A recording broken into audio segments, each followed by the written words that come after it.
if healthcare professionals really understood just how much of an impact the way in which they share that initial piece of information about a suspected or confirmed diagnosis, if they actually knew that 10, 20 years later, those parents will be able to quote word for word, they will still tear up.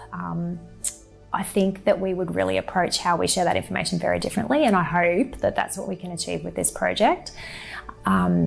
I think it's really important to stay calm and just share that information in a really non-emotive way.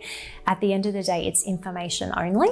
Even with a confirmed diagnosis, we need to approach this from a situation of, we have some extra information about your pregnancy or about your unborn child that we would like to share with you, and then we can talk through what that extra information might mean. It comes down to the same thing. You need to present information simply, clearly. I think sometimes giving information to families in different ways. So, you're talking to them, but also giving them the written information, resources that they can access later, giving them the chance to come back and ask questions. Sometimes you have to repeat the conversation. They may not actually hear what you're saying the first time you say it. Giving them time. I think all of those things are ways in which you can ensure that they have the opportunity to make the decision that feels right for them. Sometimes it's what you don't say or what you don't share that actually conveys information. So we've had families say, when they just didn't tell us anything at all about Down syndrome, we kind of just assumed that we shouldn't really even be considering continuing the pregnancy because it wasn't even worth telling you about. Then don't be afraid to say, I have to say that I don't know all there is to know at this point in time about whatever condition it is that you've detected. But what I can do is help point you to where you can find out more. And I know that this site or this resource is a really good place to go for more information. Can I get you a copy? That kind of thing. There are lots of different families and people in the Down syndrome community that we can connect people with. They're looking for more lived experience information. And again, a lot of those ways of connecting can be found on our websites.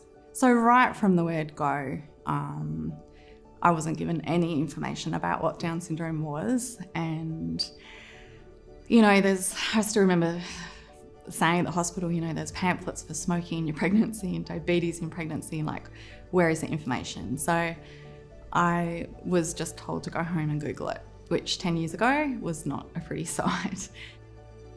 We didn't have any information regarding Down syndrome and how it worked, and we weren't really given anything. We were given a lot of the negatives, what would probably go wrong and what would be the difficulties, etc. None of the positives about anything.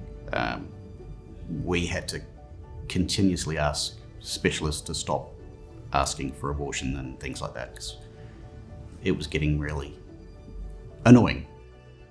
And one particular positive experience we had that was done really well was the obstetrician who informed us of the Will's diagnosis. He was the right person at the right time, and he informed us following our non-invasive prenatal tests that Will had a high likelihood of being born with trisomy 21. And we didn't understand a lot about trisomy 21 or Down syndrome, but we knew above all things that it was compatible with life. So it was such a relief to receive that diagnosis for us. He went above and beyond for us as a medical professional, and he informed us that trisomy 21, that there could not be a better time in life to be born with Down syndrome than now.